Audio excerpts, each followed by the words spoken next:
ഓർമ്മ വെച്ചപ്പോ മുതല് വഴക്ക. ജീവിതത്തോട് തന്നെ മടുപ്പായി. അതുകൊണ്ടായിരിക്കും. ആരുമായിട്ടായിരുന്നു വഴക്ക്? ബിയാട്രീസുമായിട്ടാ? അവരോടാ കൂടുതല്. ഞാൻ എന്തു തൊട്ടാലും അവര് വഴക്കിന് വരും. ആദ്യമൊക്കെ എന്നെ തല്ലുമായിരുന്നു.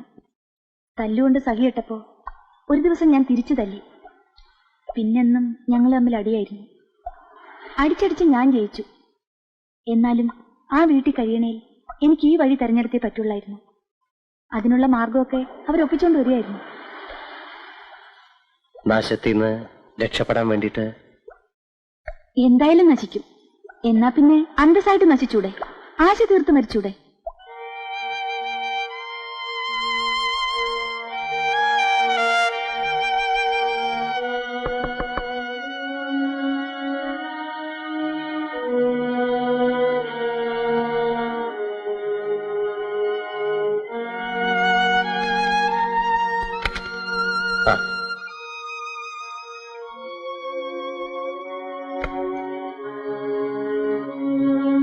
ബ്രീഫ് കേസ് തുറന്നില്ലാന്ന് തോന്നുന്നു. ഇതാ വാങ്ങാൻ പറഞ്ഞത്. ഇത് തന്നെയാണ് ഉദ്ദേശിച്ചതെന്നറിയില്ല.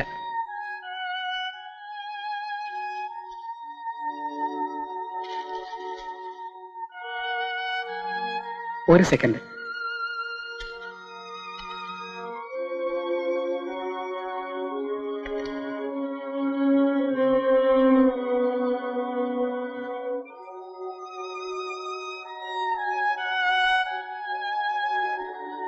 നേരായി പറയുന്നേ? അതെ തങ്ങളെ. ആ കുട്ടിയെ ഇതുവരെ ഒരു പുരുഷൻ സ്പർശിച്ചിട്ടുണ്ടായിരുന്നില്ല. She was a virgin. I know. അത്രയ്ക്ക് ഞാനും വിചാരിച്ചില്ല. ആ, അത് മാഷക്ക് വെച്ചിരുന്നു എന്ന് കണക്കാക്കിയാൽ മതി. വേണ്ടിയിരുന്നില്ല. ഹായ്, അതൊരു ഭാഗ്യമായിട്ട് എടുക്കാനുള്ളതിന് പകരം എന്തായത്? അതുപോട്ടെ, ആ കുട്ടിയുടെ മനസ്സിൽ എന്താ ഉള്ളതെന്ന് വല്ല പിടുത്തം കിട്ടിയോ? തിരക്കാഞ്ഞിട്ടോ അതോ അവള് പിടി തരാഞ്ഞിട്ടോ? ഞാൻ ചോദിച്ചില്ല. പിന്നെ അങ്ങനെ എളുപ്പം മനസ്സിലാക്കാൻ കഴിയുന്ന ഒരു പെണ്ണല്ല തങ്ങളെ അവള്. ആ, എനിക്ക് നേരത്തെ തോന്നി. അതുകൊണ്ട് ആ മാഷെ തന്നെ ഞാൻ ജോലി ഏൽപ്പിച്ചത്. എനിക്കും സാധിക്കുന്നു തോന്നില്ല. ഇങ്ങനെയുള്ള പെൺകുട്ടികൾക്കെല്ലാം പറയാൻ ഒരൊറ്റ കഥയുണ്ടാവൂ, ഒരു സോഫ്റ്റ് സ്റ്റോറി. ഇത് ഞാൻ ആ കുട്ടിയുടെ മുമ്പിൽ തൂക്കേയുള്ളൂ. ഒക്കെ ശരിയാവുന്നേ. മാഷ ബ്രീഫ് കേസും തുറന്നേ. കളി ചേഞ്ച് ആവും. ഈ മൂടങ്ങ മാറും. വാ. അല്ല, അത് ചോദിച്ചില്ലല്ലോ. നമ്മൾ തമ്മിൽ പരിചയമായിട്ട് ഇപ്പോ കൊല്ലം 6-7 ആവുന്നില്ലേ? പറയാനാണ് ഒരുപാട് കഥകളും ഉണ്ട്. ഓരോ കഥയിലും ഓരോരുത്തരെ കുടുക്കി രസിച്ച് നടന്നയാള് ഇപ്പൊ ഈ കഥയെ കുടുങ്ങിയോ? ഏയ്, ആ കക്ഷിയുടെ കാര്യം പറഞ്ഞ പോലെ നമ്മളും ആദ്യമായിട്ട് പടിയെ വിട്ടുകാന്ന് തോന്നണു.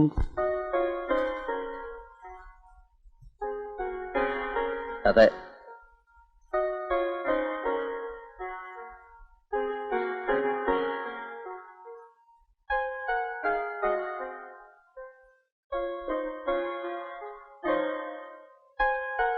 അപ്പോ നിനക്ക് ഞാനൊരു ബ്യൂട്ടിഫുൾ പലേഷ്യൽ വീട് മേടിച്ചു തരുന്നു.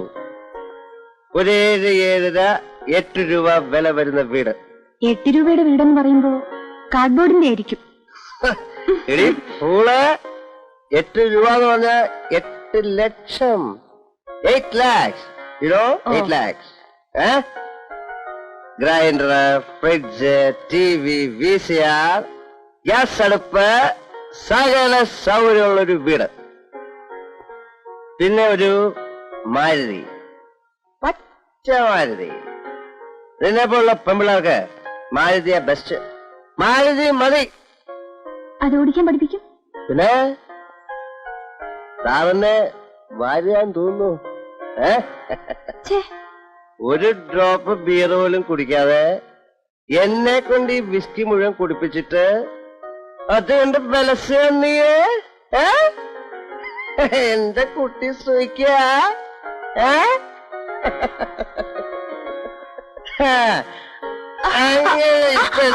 സൂയിക്കണ്ട, കടപ്പുറത്ത് പോവാം.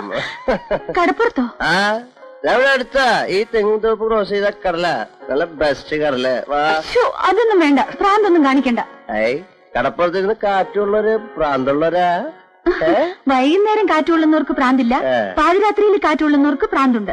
അതാണോ നിയമം? അതെ. എങ്കിൽ ആ നിയമം നമ്മൾ ബ്രേക്ക് ചെയ്യുന്നു. എന്താ മേത്തിട്ടുണ്ടോ അതൊക്കെയാ? കൺട്രാക്ടറെ ഇവിടൊക്കെ എല്ലാരും അറിയുന്നല്ലേ? പിന്നെ ഹോട്ടലുകാരെന്ത് വിചാരിക്കും? ഹോട്ടലുകാരെന്ത് ചോദിച്ചാ എനിക്കെന്താ? ഞാനിപ്പോ വേണ ഈ ഹോട്ടല വിലക്ക് വാങ്ങിക്കും. കാണാനൊക്കെ കാണാനൊക്കെ എന്തൊട്ട് ഹോട്ടലാണ് പടി ഇങ്ങനെ പണിയാ പണിയാ.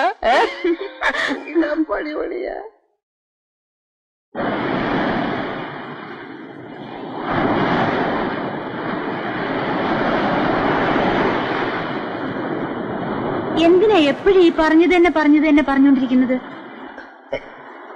അതിന് നീ ക്ലിയർ ആയിട്ടൊരു മറുപടി പറയാത്തോണ്ട് എന്നെ കൊണ്ട് വയ്യ മോലാലിയുടെ വെപ്പാട്ടിയായിട്ടിരിക്കാൻ. എന്താ കഴിഞ്ഞില്ലേ? കാരണം എനിക്കറിയാം എന്നെ വെപ്പാട്ടിയാക്കാൻ ഇപ്പൊ ഒരുപാട് പേര് കാണുമെന്ന്. അത് ആർക്കൊക്കെ തോന്നുന്നു ഞാൻ ആദ്യം ഒരു കണക്കെടുക്കട്ടെ.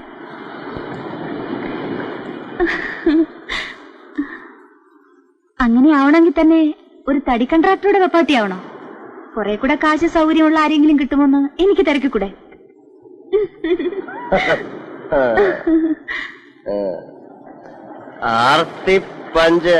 എന്താ എന്താ എന്താ ഒന്നൂടെ വിളിച്ചേ? ഒന്നൂടെ വിളിച്ചേ? ആർത്തി പഞ്ച.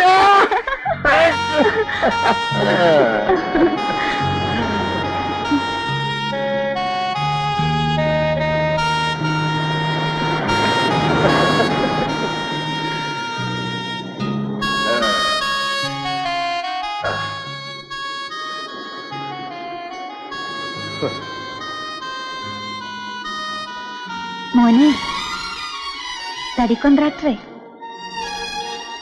നീ ആരാ? ഉള്ളത് പറ.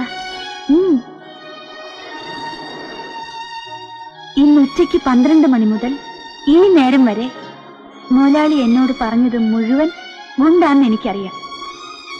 അതറിഞ്ഞുകൊണ്ട് തന്നെയാ ഞാൻ എന്റെ എല്ലാം നേര് തന്നെ പറഞ്ഞത്. പക്ഷേ നമ്മൾ രണ്ടുപേരും ചേരാൻ പറ്റിയവരാ. നേര് പറഞ്ഞാൽ നാളെയും പരസ്പരം ഉതകിയേക്കും. ഉള്ളത് പറഞ്ഞു, ഗുണമേ വരൂ.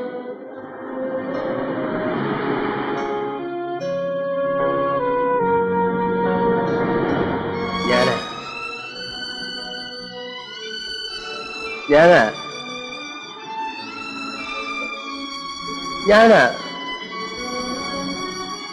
Mother superior. ഞാൻ ഊഹിച്ചു.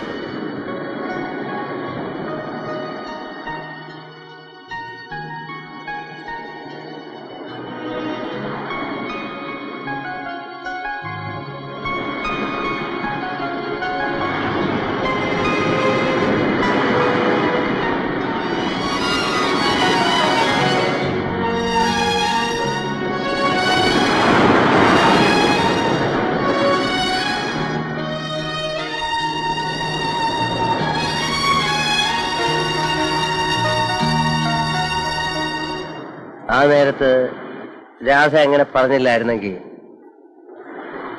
ഞാൻ ക്ലാരെ കാണില്ലായിരുന്നു. ചിലപ്പോ കണ്ടേനെ, പക്ഷെ എന്തായാലും ഇങ്ങനെ കാണില്ലായിരുന്നു. ഇത്രയും കാലവും ഒരു പെണ്ണിനെ കാണാൻ കൂട്ടാക്കാതെ ഞാൻ പിടിച്ചു നിന്നത് എനിക്ക് ഉള്ളിത്തട്ടി മോഹം തോന്നുന്ന ഒരു പെൺകുട്ടിക്ക് കൊടുക്കാൻ വേണ്ടി ഞാൻ എന്നെ തന്നെ സൂക്ഷിച്ചു വെച്ചത്. ഇനിയിപ്പോ ഞാൻ എല്ലാരെയും കാണാൻ തുടങ്ങുമെന്ന ഇപ്പോഴെന്റെ പേടി. അതൊന്നുമില്ല, രാധയായിട്ട് ഒന്നുകൂടെ കാണാം. ഇനി കോളേജിൽ പോയിട്ട് വേണ്ട, വേറെ എവിടെയെങ്കിലും വെച്ച്. അതൊക്കെ വരും. ഒരു ദിവസം കാണാം രാധ മണ്ണാർത്തോടിയിൽ ഇരിക്കുന്നത് 3-4 ബൊമ്മയ്ക്കും തമ്പ്രാൻ കുഞ്ഞുങ്ങളുമായിട്ട്. അത് കാണാൻ ഞാനൊരു ദിവസം അവിടെ വരുന്നുണ്ട്.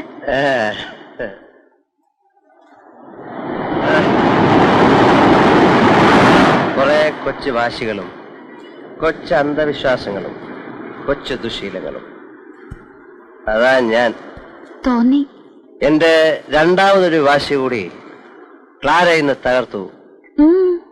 ഒരു പെൺകുട്ടിയുടെയും നാശത്തിന്റെ തുടക്കം എന്നിലൂടെ ആവരുതേ എന്നെനിക്കൊരു പ്രാർത്ഥനയുണ്ടായിരുന്നു. ഒരു പെൺകുട്ടിയുടെയും വെർജിനിറ്റി ഞാൻ കാരണം ഇല്ലാതാവരുത് എന്നെനിക്ക് നിർബന്ധമായിരുന്നു. അങ്ങനെയൊന്നും സംഭവിച്ച ആ പെൺകുട്ടിയാവും പിന്നെ അങ്ങോട്ട് അന്ത്യം വരയ്ക്ക് എന്റെ ഒപ്പം ഉണ്ടാവുക എന്നും ഞാൻ ഒരു ശപഥം എടുത്തിരുന്നു. ഞാൻ ക്ലാരെ മാരി ചെയ്യട്ടെ.